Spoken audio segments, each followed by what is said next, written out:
Hi friends, today in this video we will learn how to move a Excel sheet.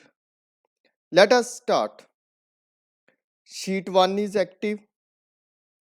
Now right click on it. Then there is an option move. Click on it. A dialog box will open. Now I want to move sheet 1 in place of sheet 2. I will select the sheet 3 here, then click on OK.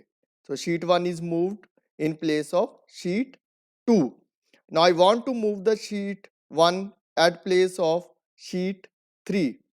Right click on it, click on move. A dialog box will open, then select move to end. Sheet 1 is moved after the sheet 3.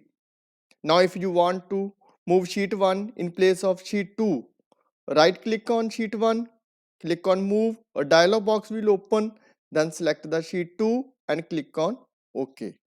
Another way to move the sheet is make the sheet active, press the left mouse button, don't release it and drag the sheet 1.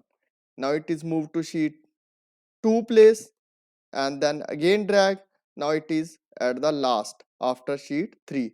If I want to bring it back, again press the left mouse button, don't release it and move at place 1. That's all for today. If you like the video, please subscribe the channel, share with your friends and press the bell icon for latest updates. Thanks for watching.